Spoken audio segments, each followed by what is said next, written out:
and welcome to The Carpenter and His Cat.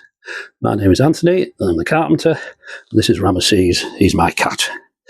And today we're going to be talking about sort of making stock in the correct dimensions and making sure it's straight and not twisted. Now when I talk about stock, basically I suppose I'm talking to the Americans, I'm talking about lumber, to the British, we're talking about timber.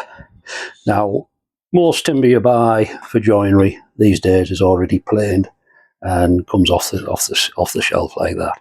But as a furniture restorer, you're going to have to be converting smaller pieces at the very least to match perhaps missing or damaged pieces within the piece of furniture you're restoring.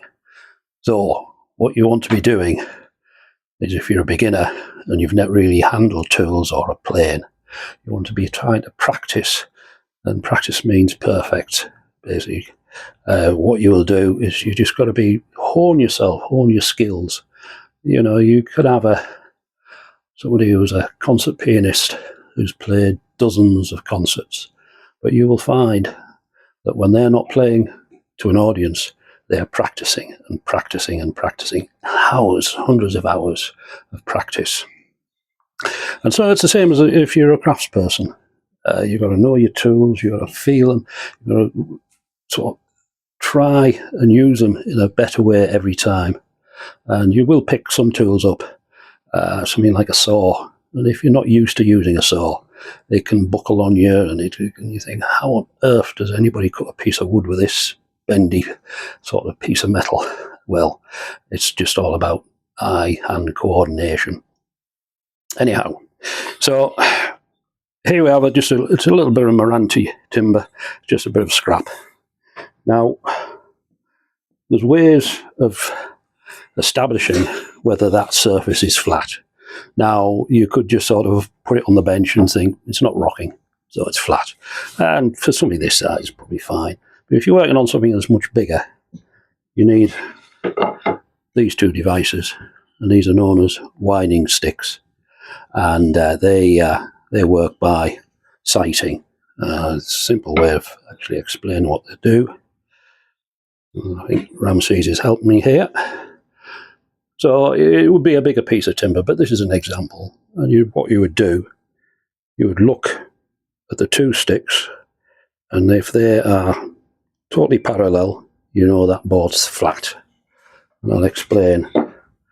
Basically what you're looking at is, if for argument's sake, this is an exaggeration, you were looking down and you could see that the sticks were like this. You know you've got high points on one end and high points on the other, and you would get rid of those high points until they're both actually matched in the eyesight. And you're looking down. So the next thing you want to be doing is, once you've established that that's flat, is you put a little face edge mark on, wrong way. So you put a little face mark on there, which is just a little loop. And then from that, you work out where the edge is square, with a square. And that one is already square. And so you just put a little V, like that. So that's your face and that's your edge.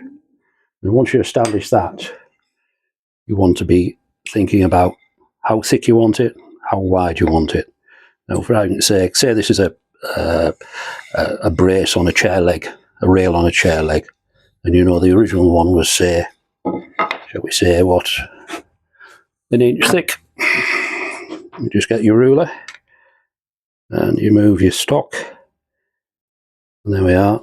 That's your pin there on your marking gauge, and then you just sort of draw that down the wood. I'll just highlight that mark with a pencil, like so. So obviously that's a job for the saw, because you're not going to plane all that much off. But you would saw it down so far and then plane the remaining 1/8 of an inch, 2 or 3 millimeters off with a plane. And then the same principle is obviously for thickness as well. So that's a way basically you end up with a lump of wood, and you actually convert it into a component that's of precise dimensions, so it's square and it's not twisted. So I think that's sort of covers that little lesson, and you can see Ramesses is over here, and I think he wants to say goodbye. So it's goodbye from me, Anthony, and it's goodbye from Ramesses, the cat. So I hope you've enjoyed that video. If you have, please press like, and if you want to see more, please hit subscribe. So till next time, thanks. Bye-bye.